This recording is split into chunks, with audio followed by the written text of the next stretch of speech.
మన ప్రభువు రక్షకుడైనటువంటి నజరేయుడైన యేసుక్రీస్తు నామములో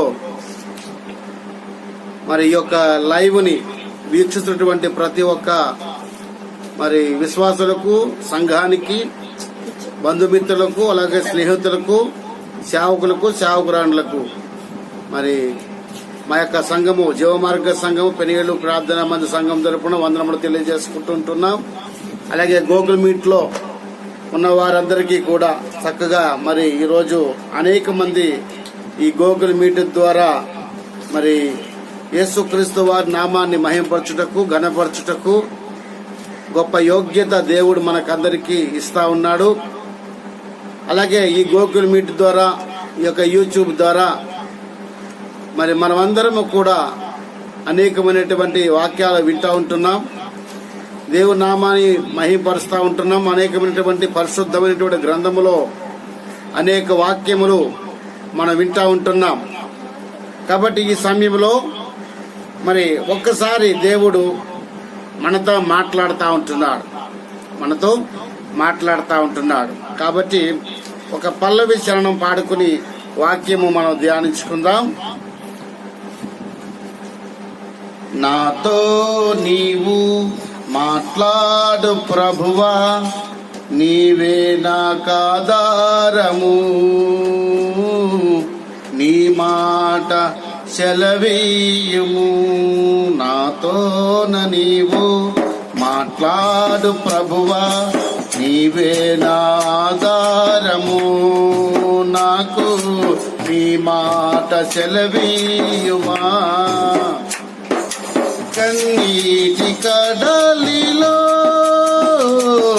మునిగిన నా జీవితమును, కన్నీటి కడలిలో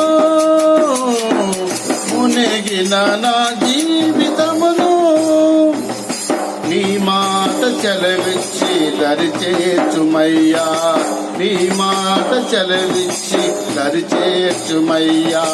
నాతో నీవు మాట్లాడు ప్రభువా, నీవే నా ఆధారము, నాకు నీ మాట సెలవీయుమా. హల్లెలూయా. దేవునికి మహిమ కలుగును గాక. మరి చక్కగా ఈరోజు దేవుని వాక్యాన్ని మనము అందరము కూడా శ్రద్ధ కలిగి వినేవారుగా ఉందాం. మరి ఈ యొక్క దినమున మనతో దేవుడు మాట్లాడబోతా ఉంటున్నాడు. శ్రద్ధ కలిగి అందరూ కూడా దేవుని యొక్క వాక్యాన్ని మనం విందాము.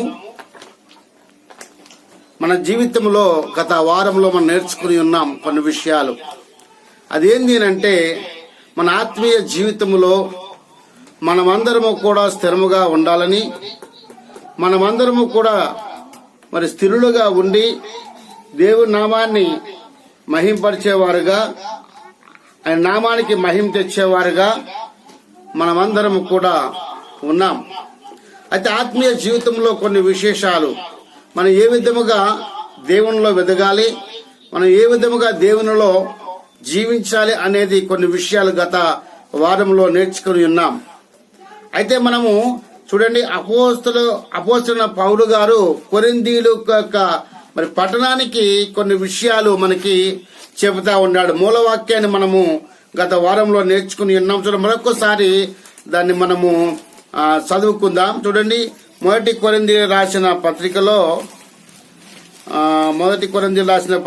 15వ అధ్యాయము 58వ వచనం. కాగా నా ప్రియ సహోదరులారా, మీ ప్రయాసము ప్రభువునందు వ్యర్థము కాదని ఎరిగి స్థిరులను కదలని వారును ప్రభు కార్యాభివృద్ధి యందు ఎప్పటికీ ఆసక్తులనై ఉండేది అనే ఒక వాక్యాన్ని మనం నేర్చుకుని ఉన్నాం. అయితే ఈ యొక్క హెచ్చరికగా మనకి తెలుస్తా ఉన్నది. ఈ యొక్క మాట మనకి యొక్క వచనము మనకి అందరికీ కూడా దేవుని నమ్ముకున్న నీవు నన్ను దేవుని నమ్ముకునేటువంటి వారికి కూడా మరి ఒక హెచ్చరికగా ఇక్కడ అపోస్తలుడైన పౌలు గారు చెప్తా ఉన్నాడు. ప్రేమైన జనంగమా, దేవుని యొక్క బిడ్డలారా, ఈ రోజున మీ ప్రయాసాలు ప్రభునందు వ్యర్థము కాదని ఎరగాలి. మనం ఏది చేసినా కూడా వ్యర్థము కాదు, వ్యర్థపరిచే దేవుడు కాదు. దేవుడు మనం ఏది చేసినా కూడా అది కీడులాగా మనం అనుకుంటాం కదా, అది మేలే మనకి జరుగుతూ ఉంటుంది. చాలా మంది అనుకుంటారు ఈ కీడు నాకు వచ్చింది, ఈ కీడు నా ధరికి వచ్చింది అని చెప్పి ఎన్నోసార్లు మనం అనుకుంటూ ఉంటాము. కానీ దేవుడు కీడు వెనకాల మేలు చేసే మన దేవుడు. హల్లెలూయా. కాబట్టి ఈ రోజున మనము మన పరిస్థితులు ఎలాగున్నాయి, మన స్థితిగతులు ఎలాగున్నాయి, మనం స్థిరముగా ఉండాలని గత వారంలో మనం చిన్న విషయాలు నేర్చుకుని ఉన్నాం. అయితే స్థిరముగా ఉండాలంటే ఈ కొరింథీ పట్టణానికి, ఈ కొరింథీ సంఘానికి, ఏమండి, ఈ కొరింథీ పట్టణానికి, కొరింథీ సంఘానికి, ఈ కొరింథీ పత్రిక దేవుడు రాసి ఉన్నాడు. అయితే ఈ కొరింథీ పట్టణంలో ఇది ఎక్కడ ఉన్నదంటే గ్రీకు దేశంలో. ఎక్కడ ఉన్నదండి? ఆ గ్రీకు దేశంలో ఉన్నట్లుగా మనం చూస్తా ఉంటున్నాం. అయితే గ్రీకు దేశంలో ఒక పట్టణములో ఈ కొరింథియా, ఎవరండి, ఈ కొరింథియా పట్టణము అనే ఒక ప్రత్యేకమైన పట్టణముగా ఉన్నది. ఈ కొరింథీ పట్టణానికటండి మనం బైబిల్ గ్రంథంలో చూసినట్లయితే ఆ 3 ఓడల రేవులు, ఏంటండి, 3 ఓడల రేవులుగా ఉన్నట్లుగా మనం చూస్తూ ఉంటున్నాం. అయితే ఇక్కడ అనేక మంది జనాంగాలు ఉన్నారు, అనేక మంది అన్యజనులు ఉన్నారు, అనేక మంది ఇతర దేశాల నుంచి వచ్చి కూడా అక్కడ ఉన్నటువంటి వారు ఉన్నారు. అయితే అక్కడ ఉన్నటువంటి మరి జనాలు 6 లక్షల మంది ఉన్నట్లుగా మనకి తెలుస్తా ఉంది చరిత్ర గ్రంథాల్లో. 6 లక్షల మంది వారు అక్కడ మరి అంచనా, చరిత్ర ప్రకారంగా అంచనా ఆ పట్టణంలో ఉన్నట్లుగా చెప్తా ఉన్నది. అయితే ఇప్పుడు ఒక పట్టణం ఉన్నది, అంటే మనకు హైదరాబాద్ ఏ విధంగా మహాపట్టణంగా ఉన్నదో, అంటే అన్ని దేశాల నుంచి వచ్చి కూడా ఇక్కడ మరి జీవితాన్ని కొనసాగిస్తూ ఉంటున్నారు. జీవనం కోసం వచ్చిన చాలా మంది ప్రతి దేశాల నుంచి కూడా వచ్చి ఈ హైదరాబాద్ సిటీ మాట, ఇది ఒక మహాపట్టణం, ఒక సిటీ. ఆ విధంగానే ఆ రోజుల్లో కొరింథీ పట్టణం ఒక సిటీగా ఉన్నది. ఆ పట్టణంలో అనేక మంది వస్తూ ఉంటారు. ఆ పట్టణము అయితే ఒక వ్యాపారానికి, ఏమండి, ఆ పట్టణము అనేకమైనటువంటి వ్యాపారాలకి, చేతి పనులకి చాలా ప్రత్యేకమైనదిగా మనకి కనపడతా ఉన్నది. అయితే దీన్ని ఏమంటారంటే ఒక వాణిజ్య కేంద్రముగా, ఒక మహా సిటీగా చెప్తా ఉన్నారు.